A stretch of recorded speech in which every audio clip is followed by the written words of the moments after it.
ভেঙে পড়া যাবে না, বারবার উঠে দাঁড়াতে হবে। অনেক ভাইরা আছে কলম এই কাজটা করে থাকেন। তো সেটা কি কাজ যে আপনি ভেঙে পড়তেছেন, বারবার উঠে দাঁড়াতে পারতেছেন না? যেরকম এক্সাম্পলে আপনার কথার উদাহরণ দিতেছি, ধরেন আপনি একটা চায়ের দোকান দিছেন, মুদি দোকান দিছেন, কিংবা কসমেটিকের দোকান দিছেন। সেই দোকান ক্ষেত্রে দেওয়ার ক্ষেত্রে আপনি 1 লক্ষ টাকার মতন আপনি ঋণ হয়ে গেছেন, কিংবা 50,000 টাকার মতন আপনি ধরা খেয়ে গেছেন। বা যে ক্ষেত্রে হোক, মাল বেচা কিনা করে হোক এবং বাকিতে হোক, কিংবা ব্যবসা করে আপনি লস খাইছেন, কিংবা ফলের ব্যবসা, অন্য অন্য যে ব্যবসাগুলো আছে, সেই ক্ষেত্রে আপনাকে ভেঙে পড়া যাবে না, ব্যবসার থেকেই আপনাকে টাকাগুলো উঠাইতে হবে। আচ্ছা, এবার তো প্রশ্ন আসতে পারে, তাহলে ব্যবসা থেকে আমরা টাকাটা কীভাবে উঠাবো? দেখেন, ম্যানুয়ালিভাবে আমরা একটা জিনিস, অনেকেই আছে কলম এই জিনিসটা আমরা ফিল করি না। যেখান থেকে শুরু সেখান থেকেই কলম শেষ, আর যেখান থেকে শুরু শেষ সেখান থেকেই কলম শুরু। তো আপনাকে এটাই ভাবতে হবে। ধরে নিন আপনি এক্সাম্পলে যদি ছোটোখাটো একটা ব্যবসার কথা বলি, অল্প পুঁজির ভিতরে আমরা কলম ম্যানুয়ালিভাবে জানি যে চায়ের দোকানের ব্যবসা খুব ইজিলি, মানে কম পুঁজি লাগে, অর্থাৎ কম টাকার মধ্যে এই ব্যবসাটি কলম সুন্দরভাবে অনায়াসে করতে পারেন। তো এটা আপনি যদি শহরের ভিতরে কিংবা এবং গ্রামের ভিতরে যদি আপনি করতে চান, তাহলে দেখা যেতেছে আপনি করতে পারেন। সেই ক্ষেত্রে যদি আপনার লসটা হয়ে যায়, তখন দেখা যেতেছে আপনার জন্য একটু সমস্যা, তখন কলম আপনার মনটাও খারাপ থাকবে এবং আপনি নিজেও ভেঙে পড়বেন। তখন দেখা যাইতেছে মানে সামনে যে এগিয়ে যাবেন সেটার কোনো ওরকম কোনো ফিলিংস এবং কোনো সিচুয়েশন থাকে না। তখন দেখা যাইতেছে আপনার মনটা প্রচুর পরিমাণ খারাপ থাকে। আমি বলতে চাই কোনটা, যে না সেটা আর করা যাবে না। যেহেতু আপনার মনটা খারাপ থাকবে কিংবা আপনি ভেঙে পড়বেন, এরকম কাজটা কখনো করা যাবে না, যে ভেঙেই পড়া যাবে না।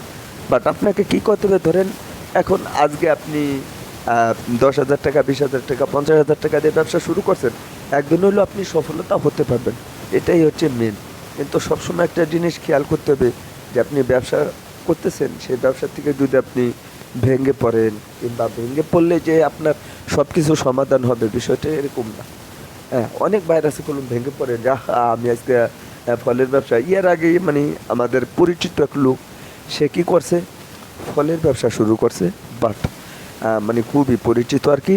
সে আর কি কয়েকদিন যাবতীয় করার আগে, তো গত আপনার কোরবানির আগে মানে রমজান মাস পর্যন্ত সে করেছিল। বাট তারপরে মানে ফুটপাতের দোকান তো তার, দেখা যাচ্ছে অনেক ক্ষেত্রে পুলিশের ঝামেলা হয়, লোকজনের ঝামেলা হয়। সেই ক্ষেত্রে আর কি সে আমাকে এরকমটাই বলল যে মানে ফুটপাতে ব্যবসা করাটা অনেকটা রিস্কের ব্যাপার। মানে কীরকম সেটা বলি, দেখা যাইতেছে ধৈর্য ধরতে হয়, কিন্তু সে ধৈর্য ধরতে পারে না, বাট তার জন্য ব্যবসাটা হলো না। যদি সে, আমি তাকে জিজ্ঞাসা করলাম, আচ্ছা তাহলে কি এমনি কোনো প্রবলেম থাকে নাকি, এমনি কোনো সমস্যা থাকেনি? সে আমাকে বলছে যে না ভাই, এমনিতে কোনো সমস্যা না, মেন সমস্যাটা হচ্ছে দেখা যাইতেছে আপনি গ্যারেজে গাড়ি রেখে ওখান থেকে তাকে ভাড়া দিতে হবে। গ্যারেজে গাড়ি রেখে ফলের ব্যবসা যেত কত, শ্যামবাজারের থেকে মালগুলো আনতো, সেখান থেকে এনে গাড়িতে গাড়িতে করে বিক্রি করতো। অর্থাৎ আপনি যদি পুরান ঢাকার ভিতরে বলেন, যেরকম বাউবাজার, গুলিস্তান, তারপর আপনার সিদ্দিক বাজার, সোয়ারিঘাট, কামরাঙ্গীরচর, এই সমস্ত জায়গা এলাকা, রনি মার্কেট, এই সমস্ত এলাকা আপনাকে শিখশুন ঘুরে ঘুরে কলম এই সমস্ত জিনিসগুলো ব্যস্ত হতো। সেই ক্ষেত্রে দেখা যাইতেছে এক জায়গায় আপনি আধা ঘন্টা 1 ঘন্টা ধরে দাঁড়িয়ে রয়েছেন, 1 টাকাও বেচা কিনা হলো না, তখন কি মন খারাপ করা যাবে না? আবার দেখা যাইতেছে আপনি এক জায়গায় গেলেন, যাওয়া মাত্রই 10 থেকে 20 কেজি, 30 কেজি, 50 কেজি মালও আপনি বিক্রি করে ফেলছেন। এরকমটাই হয়, এরকমটা হয়ে থাকে আর কি। আমি সবসময়ের জন্য একটা কথা বলতে চাই, কি জানেন, যেখান থেকে শুরু সেখান থেকে শেষ, যেখান থেকে শেষ সেখান থেকে শুরু।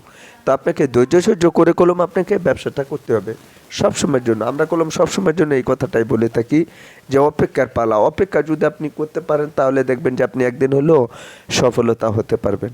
আজকে আর কি এই নিয়ে ভিডিও দেওয়ার ছিল। সবসময়ের জন্য একটা জিনিস খেয়াল করবেন, ধৈর্য তার ভিতরে আছে, সে কলম একদিন হলেও সফলতা হতে পারে, বিষয়টা এরকমই। তো ভিডিওটি ভালো লাগলে অবশ্যই ভিডিওতে একটি লাইক করবেন, নতুন হলে চ্যানেলটি সাবস্ক্রাইব করে আমাদের সাথে থাকবেন। তো বন্ধুরা, আজকের এই ভিডিওটি এখানে শেষ করে দেবো। সবাই ভালো থাকবেন, সুস্থ থাকবেন। পরবর্তী ভিডিওতে দেখা হবে। আল্লাহ হাফেজ।